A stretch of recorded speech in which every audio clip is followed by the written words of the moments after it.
Hello everyone, जय हिंद, नमस्कार, welcome you all to mission competition. आप सभी का स्वागत है। सबसे पहले आप सभी को राधे राधे, जय श्री राम। देखिए 682 से अधिक पदों पे बीएसओ यानी ब्लॉक स्टैटिकल ऑफिसर का जो है रिक्रूटमेंट होने जा रहा है, यानी कि प्रखंड सांख्यिकी पदाधिकारी। और इनका जॉब इतना बेहतरीन है, इतना रॉयल जॉब है जिसका कोई कहना नहीं।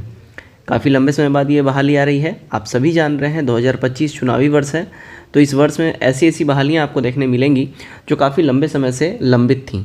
ठीक है, तो इस वीडियो में हम लोग बात करेंगे बेसिकली जॉब प्रोफाइल क्या है। ठीक है, बीएसओ का काम क्या होता है, किस लिए इस पोस्ट का सृजन किया गया है, आखिर ये पद है किस लिए। एक चीज़ जान रखिएगा, बीएसओ यानी कि प्रखंड सांख्यिकी पदाधिकारी यानी सांख्यिकी पदाधिकारी का बहुत ही इम्पॉर्टेंट रोल होता है सरकार के अंदर में।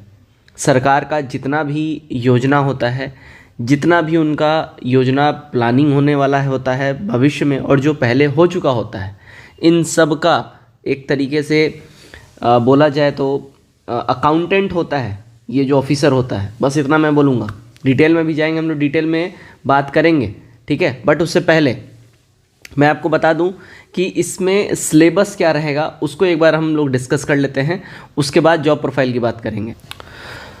देखिए, अभी कुछ दिन पहले ही ये 6 तारीख को ये नोटिस आया था जिसके ऊपर मैंने वीडियो बनाया था और आपको मैंने अपडेट दिया था कि देखिए तातीतत्व वाला जो एक्चुअली जाति के ऊपर जो सारा मामला फंस रहा था, तो इसके लिए गवर्नमेंट ने अब कमेटी ही गठित कर दी है। देखिए 25/9/2024 को ही ये नोटिस नंबर पत्रांक नंबर, इसके तहत ये एडवाइजरी दी गई थी सारे विभागों को कि भाई आपके विभाग में जो भी ओबीसी से जो तातीतत्व एससी में जो ट्रांसफ़र हो गए हैं और वैसे अधिकारी जो कार्यरत हैं उनका लिस्ट भेजिए और वो लोग अपना फॉर्म भर के और सबमिट कर दें। उसके लिए प्रोफॉर्मा भी दिया गया था। अब उस संबंध में जो है एक तरीके से पूरा कमेटी गठन कर दिया गया, जो कि मैंने आपको पूरा डिटेल में बताया था। ठीक है, तो इसके ऊपर मैंने आपको ऑलरेडी बता दिया है कि बहुत जल्दी ये वैकेंसी आ जाएगी, लेकिन इस वीडियो में हम लोग वैकेंसी की बात नहीं कर रहे हैं।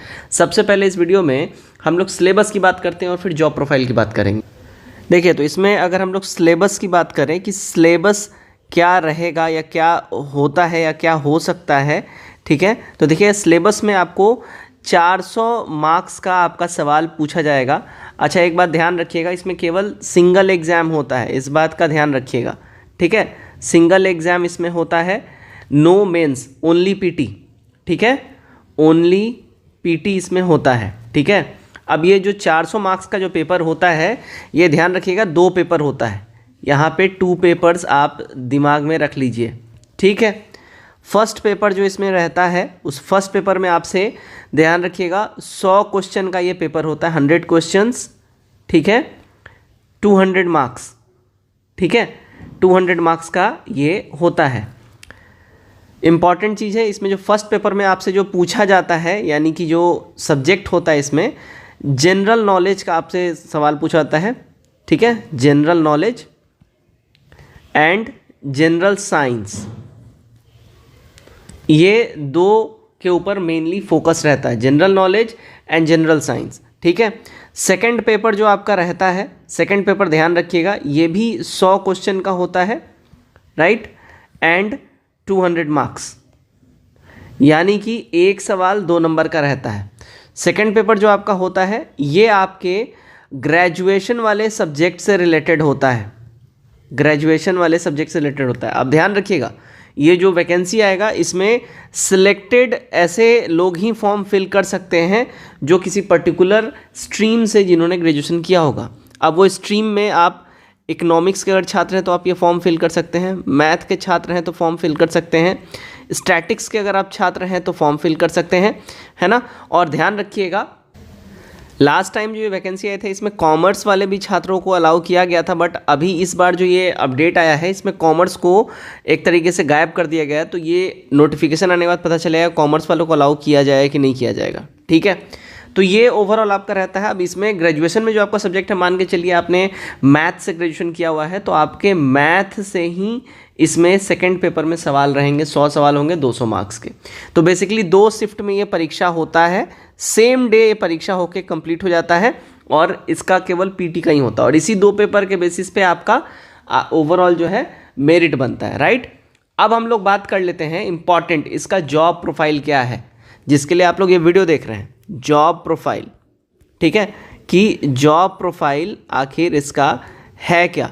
जॉब प्रोफाइल की अगर हम लोग बात कर लें, ध्यान रखिएगा, देखिएगा सबसे इम्पॉर्टेंट चीज़, जैसा कि नाम है block statistical officer, statistical officer. अच्छा, अभी ये स्पेलिंग अगर मेरा गलती होगा तो कोई लोग कमेंट करके मत बोलिएगा, यानी हिंदी में प्रखंड सांख्यिकी पदाधिकारी, ठीक है।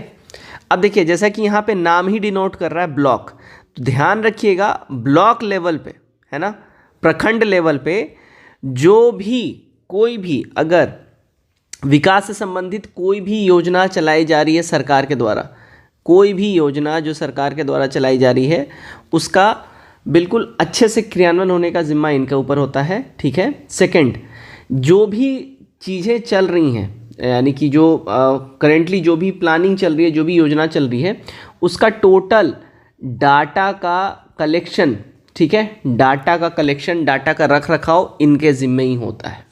ध्यान रखिएगा, ये जो ब्लॉक स्टैटिकल ऑफिसर होते हैं ये आपके जो है जनगणना के भी भागीदारी होते हैं, ठीक है। जनगणना इन्हीं का जिम्मा होता है, ठीक है, यानी कि सेंसस जो है, जो अभी होने वाला है सेंसस, ये इनके जिम्मे ही होता है। और सेंट्रल में जो है CSO यानी कि सेंट्रल स्टैटिस्टिकल ऑफिसर, इसको हम लोग बोलते हैं, जो कि जनगणना करता है। और बिहार के अंदर में और राज्यों के अंदर में ये ब्लॉक स्टैटिकल ऑफिसर, ठीक है, ये लोग डाटा भेजते हैं CSO को और फिर नेशनल लेवल पे ये सारे डाटा अपडेट होते हैं। अभी रिसेंटली ही बिहार में जातिगत जनगणना करवाया गया है, सब इनके ही जिम्मे था, ठीक है। तो कोई भी डिपार्टमेंट हो बिहार के अंदर में, इस बात का ध्यान रखिए, कोई भी डिपार्टमेंट हो, चाहे एजुकेशन डिपार्टमेंट हो, चाहे अगर हम बात करें एग्रीकल्चर डिपार्टमेंट हो, चाहे हेल्थ डिपार्टमेंट हो, या कोई भी डिपार्टमेंट हो, तो कोई भी अगर जन कल्याण का योजना चलेगा उसके जो खर्चे हो रहे हैं, जो किन किन लोगों तक इस योजना का फ़ायदा पहुंचा है, कौन लोग इससे अछूते रह गए हैं, ये सारा डाटा इनके ज़िम्मे ही होता है कलेक्ट करना और डाटा आगे गवर्नमेंट को बना के फॉरवर्ड करना। साथ ही साथ जो डाटा बन गया उसको अच्छे से कलेक्ट करके संभाल के रखना ताकि इन फर्दर फ्यूचर में इसका इस्तेमाल हो सके। तो ओवरऑल मिला के ब्लॉक स्टैटिस्टिकल ऑफिसर यानी प्रखंड सांख्यिकी पदाधिकारी का जो है यही काम होता है, इसके अलावा इनका और कुछ ज़्यादा काम होता नहीं है, इस बात का ध्यान रखिएगा। तो ओवरऑल यही जॉब प्रोफाइल होता है, काफ़ी अच्छा खासा जॉब है, बेहतरीन जॉब है और इनके ऊपर ऐसा कोई बहुत ज़्यादा वर्कलोड रहता नहीं है, ठीक है। तो डेफिनेटली ये फॉर्म आते ही आप सब लोग इसको फिल करिए, बहुत बेहतरीन जॉब है और डेफिनेटली आप लोग इसके लिए एलिजिबल होंगे ही। जो लोग भी एलिजिबल होंगे इस जॉब प्रोफाइल के हिसाब से, सब्जेक्ट के हिसाब से, डेफिनेटली आप लोग फिल करिएगा। आगे जैसे ही इसके ऊपर कोई अपडेट आता है मैं आपके साथ शेयर करूंगा। मोस्ट इंपॉर्टेंट, ये वैकेंसी कब तक आ सकती है, तो जैसे मैंने बोला था ये वैकेंसी होली के बाद आपको देखने मिल जाएगी। तो डेफिनेटली आप लोग इसके लिए एक्साइटेड रहिए और फॉर्म आते ही सबसे पहले फिल करिएगा। जय हिंद।